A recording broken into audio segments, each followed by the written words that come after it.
She agreed to a fake marriage until she woke up wearing his ring and sharing his bed. By the time the bank officer slid the folder across the desk, Nora Hale already knew what it was going to say. She'd seen the look before. Sympathetic. Final. "I'm sorry," the man said, folding his hands together like that somehow made the words softer. "Without a co-signer or proof of long-term stability, we can't approve the extension." Nora stared at the folder anyway. Default notice, 30 days. 30 days before the building her father had spent his entire life restoring would be seized and sold to the highest bidder, likely gutted and turned into luxury condos with glass balconies and names like the Row. Her jaw tightened. "There has to be another option," she said. The officer hesitated. "If your circumstances were different, stable, married," she didn't say it out loud but they both knew. Nora left the bank with her shoulders squared and her pride intact even as something heavy settled in her chest. She walked the 3 blocks back to the historic hotel she managed, Hale House, the brick facade warm and familiar, the carved stonework her father had refused to modernize because some things should last. Inside, the lobby smelled like old wood and lemon polish, comforting, fragile. "Any news?" Her Aunt Margaret asked from behind the front desk, hope flickering in her eyes. Nora forced a smile. Not yet. It was a lie, she just wasn't ready to say it out loud. Upstairs, in the small office that still held her father's framed blueprints, Nora sank into the chair and rubbed her temples. Bills were stacked neatly on the desk. She kept them that way. Order made panic manageable. A knock sounded. "5 minutes," she called. "Ms. Hale." The voice was unfamiliar, male, calm. She frowned. "Come in." The man who stepped inside didn't belong to Hale House. He was too polished, too composed, dark suit perfectly tailored, no wasted movements, the kind of presence that changed a room without effort. "I'm Julian Cross," he said. "Thank you for seeing me." Nora rose slowly. "I didn't schedule, I know." That made her pause. Julian glanced around the office, his gaze lingering briefly on the old blueprints, the worn desk, the framed photo of her father standing proudly in front of the hotel decades earlier. "You're in trouble," he said matter-of-factly. Her spine stiffened. "Excuse me, the bank denied your extension this morning," he continued calmly. "You have 30 days before foreclosure proceedings begin." Her heart slammed hard enough to make her dizzy. I do my research," he replied. "Before I make offers." She crossed her arms. "If you're here to buy the building, you're wasting your time. I'm not here to buy Hale House." That surprised her. "I'm here to save it." She laughed once, sharp and disbelieving. "People don't do that for free." "I'm not offering it for free." There it was. Nora gestured to the chair across from her desk. "Then sit down and tell me what you want." Julian did, but not before closing the door behind him, deliberately. "I need a wife," he said. The words landed with a thud. Nora stared at him. "I think you've confused this office with a casting call." "I haven't," he said evenly, "and I don't need romance, I need legality." She leaned back slowly. "You're going to have to explain that." Julian folded his hands. "My family controls a trust tied to a legacy firm. Their condition for releasing final authority is marriage, not engagement, not intent. Marriage." She scoffed. "That's archaic." "So is losing a century-old hotel because tradition and paperwork don't care about sentiment," he replied calmly. That stung because it was true. "I've delayed them for years," Julian continued. "But the deadline is approaching. I need a spouse, public, legal, convincing." Nora shook her head. "I'm not marrying a stranger." "You wouldn't be," he said. "You'd be marrying a solution." Her laugh this time was hollow. "And what do I get out of this solution?" He met her gaze steadily. "I assume your debt," he said. "Immediately, the mortgage, the penalties, the outstanding liens. Hale House remains yours, no conditions, no hidden clauses." Her breath caught. "That's not possible." "It is," he said. "And I'll have contracts drawn up within 48 hours. Nora stood abruptly. "You don't even know me." "I know enough," Julian replied. "You turned down 3 buyout offers this year alone. You work 12-hour days to keep this place running. You chose preservation over profit." She didn't respond. You value loyalty, he added, and you don't walk away when things get difficult. Silence stretched between them. Let us be clear, she said finally. This would be fake. Yes, strict boundaries, of course, no feelings. A beat, agreed. No shared bed, she added quickly. No intimacy, this is a contract, not a relationship. Julian studied her for a long moment, then nodded once. Separate rooms, he said. Public appearances only when required, a fixed duration 1 year, and after that? We dissolved the marriage, he replied. Cleanly. Nora turned away, staring at her father's photograph. 1 year, one signature, and Hale House would survive. Her voice was quiet when she spoke. I want everything in writing. You'll have it, Julian said. She turned back to face him. And if I say no? He didn't hesitate. Then in 30 days this building belongs to someone else. The room felt suddenly very small. Nora exhaled slowly. This is insane, she murmured. Yes, Julian agreed, but it works. She closed her eyes. Her father's voice echoed in her memory. Some things should last. When she opened them again, her decision was already made. Draw up the papers, she said. I'll review them with my lawyer. Julian rose smoothly, wise. At the door he paused. For what it's worth, he said quietly, I don't intend to make this difficult for you. Nora met his gaze. I don't intend to make it easy. Something unreadable flickered across his face. Good, he said, then we're aligned. When he left, Nora sank back into her chair, heart pounding. She had just agreed to a fake marriage, for money, for survival. And she had no idea that this decision would cost her far more than she was prepared to lose. The courthouse smelled like disinfectant and old paper. Nora had expected something grander, at least a hallway with echoes or a room that made her decision feel heavier. Instead, everything was fluorescent lit and efficient, as if marriages like this happened every day. Maybe they did. She sat on a narrow bench outside the clerk's office, fingers laced tightly in her lap, staring at the floor. Across from her, Julian Cross looked exactly as he had the day he walked into her office, calm, immaculate, unreadable. He hadn't tried to charm her. That might have unsettled her more than if he had.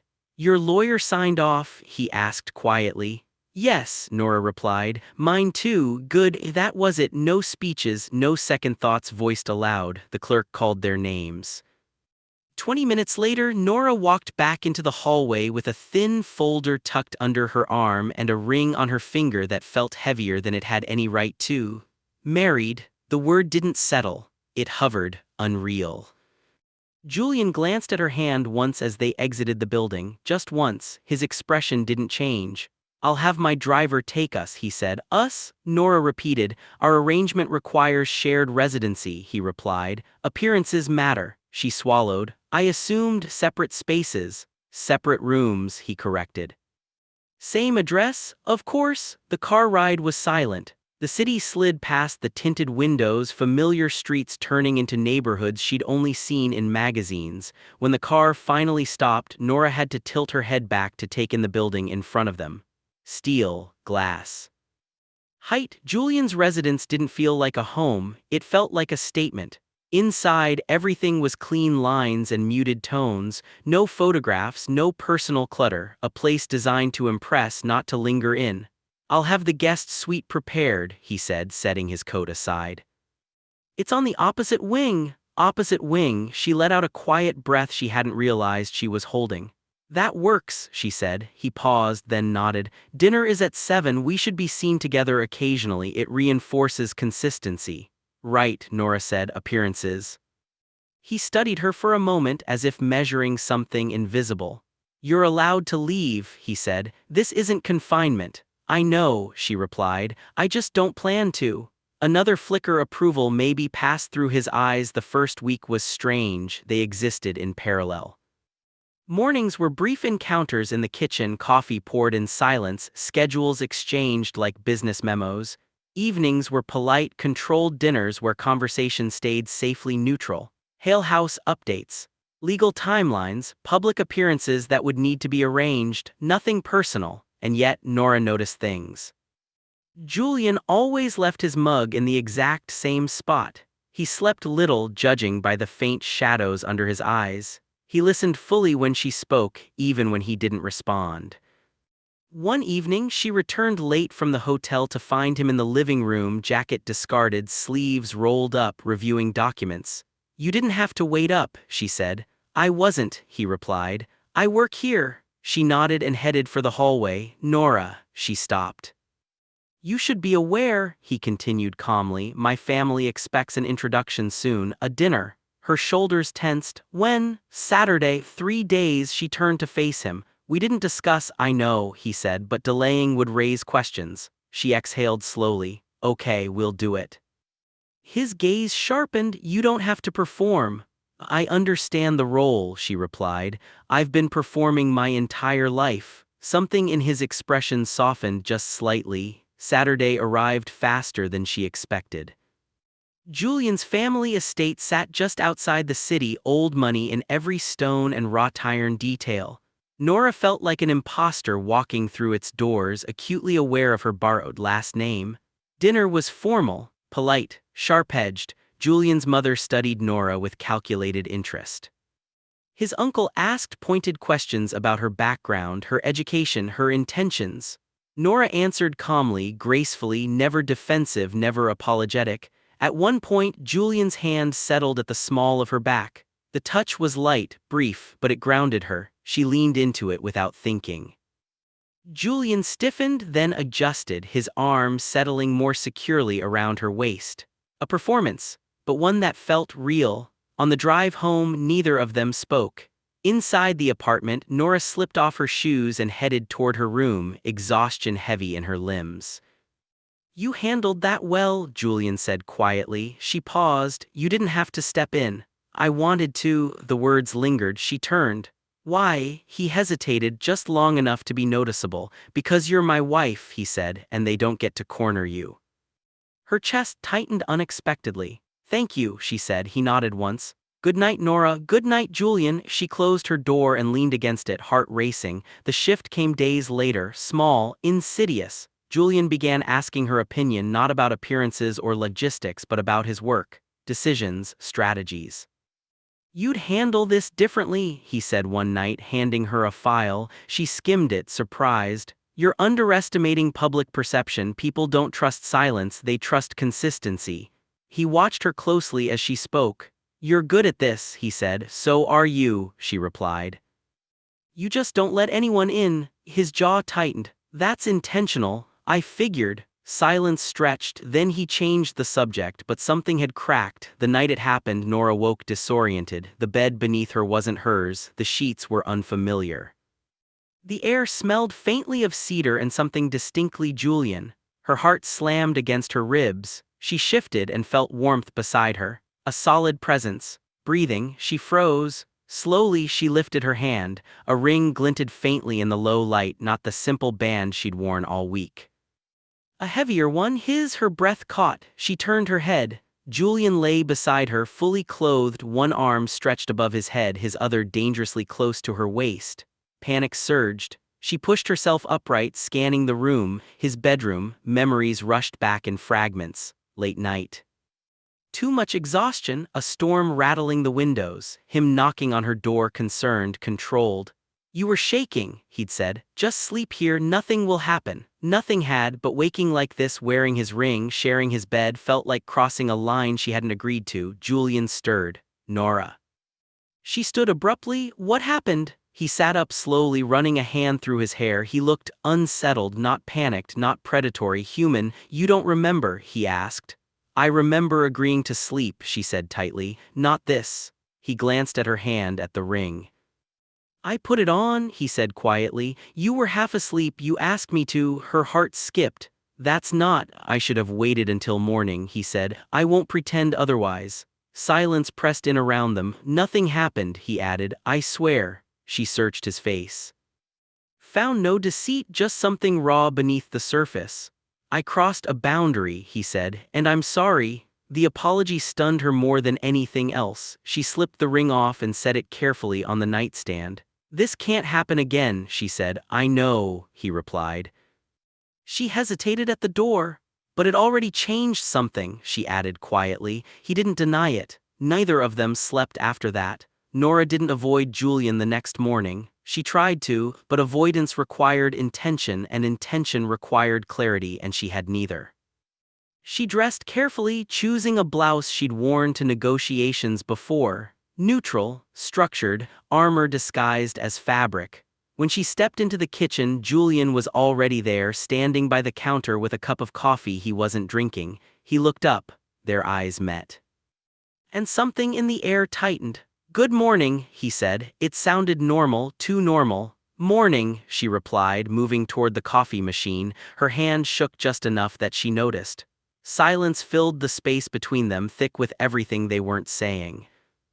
"I won't let that happen again," Julian said quietly without looking at her. "The ring, the bed." Nora exhaled slowly. "I know." Another pause. "But you asked," he added, not as a defense, as a fact. She turned. "I don't remember that, I know." He finally met her gaze. "That's why it shouldn't have happened at all." Something in his voice, regret, restraint, eased the tight knot in her chest. "Thank you for apologizing," she said. He nodded once. "It matters." They stood there, two people pretending the ground beneath them hadn't shifted. The days that followed were worse, because now there was awareness. Every accidental brush of fingers lingered. Every shared glance carried weight. The ring sat on the dresser in her room, untouched but impossible to ignore. Julian didn't look at it. But Nora noticed the way his eyes flicked to her hand every time she entered a room. They worked closer now, not by design but necessity. Meetings ran long, calls overlapped, decisions needed quick input. They sat side by side at the dining table one night, papers spread between them, shoulders nearly touching. "You could delegate this," Nora said, pointing at a line item. "I don't trust anyone else to understand the nuance," Julian replied. She raised a brow. "You didn't trust me either." "I do now." The words landed harder than she expected. She looked at him. "Why?" "Because you don't take shortcuts," he said, "and you don't flinch when things get uncomfortable." Her throat tightened. "That's not a compliment." "It is," he said, "from me." Silence followed, charged, intimate. Nora stood abruptly. "I need air." She grabbed her coat and stepped out onto the balcony, the cool night air cutting through the tension like a blade. She gripped the railing, breathing deeply. Moments later, the door slid open behind her. "I didn't mean to push," Julian said. She didn't turn. "You didn't. You're just closer than I expected." He joined her at the railing, leaving a respectful distance between them. "This arrangement was supposed to be clean," she continued. "Simple." "It still is," he said. She laughed softly. "You're lying." "Yes," he admitted. "I am." That startled her. "I don't lie well," he added. "I prefer structure, control." "And how's that working out for you?" He hesitated. "Poorly." She finally turned to face him. "You put the ring on my finger," she said. "Not because you needed to, but because you wanted to." His jaw tightened. "I didn't plan it." "I know," she said gently. "That's what scares me." He met her gaze, something raw breaking through the calm surface. "It scares me too." They stood there, city lights stretching endlessly below them, both aware that they were balanced on something fragile. The breaking point came 2 nights later. Julian returned home past midnight, exhaustion etched into every line of his face. Nora was in the living room, laptop open, spreadsheets glowing softly. "You're still up," he said. "You're still working," she replied. He dropped his coat onto a chair and sank onto the couch, rubbing his eyes. "You don't have to stay awake for me." "I know, but you did." She closed her laptop. "You looked worn." He let out a slow breath. "I don't get worn, you do tonight." Something about the way she said it, observant, not accusatory, made his composure finally crack. "They're forcing my hand," he said suddenly. "My family, the board, they want certainty, proof." "Proof of what?" "That this marriage is real," he said. Her heart skipped. "It is, I know," he said quickly, "but they don't." "And what are you suggesting?" she asked carefully. He looked at her, then really looked at her. "We need to convince them," he said, "one night. A public event, you stay by my side, we leave together, and after that, we reassess." The word felt insufficient. Nora stood. "This is becoming something else." "Yes," he agreed, "and I don't know how to stop it." Silence stretched between them, thick and heavy. Julian rose slowly, closing the distance between them, not touching but close enough that she felt his presence like heat. "If you tell me to stop," he said, voice low, "I will." Her breath caught, he was giving her control. She searched his face, found no manipulation, no pressure. Only restraint held together by effort. "I don't want to stop," she whispered. The truth spilled out before she could contain it. His breath hitched, neither of them moved. The world narrowed to the space between them. He lifted his hand, hesitating inches from her cheek. "Nora." Her name, spoken like that carefully, reverently undid her. She leaned in. Their kiss was slow, tentative, not desperate but deliberate, a question and answer. He pulled back first, forehead resting against hers, breathing uneven. "This changes the terms," he said. "Yes, we can't pretend anymore. I don't want to." He kissed her again, deeper this time, more certain but still restrained, as if he were afraid of crossing a line he couldn't uncross. When they finally stepped apart, the room felt different. Charged. Awake. "I should sleep in my room," she said softly. He nodded. "I'll walk you." At her door, she hesitated. "I meant what I said," she added. "About being scared. So did I." She reached for the ring on her dresser, turning it slowly between her fingers. "This does."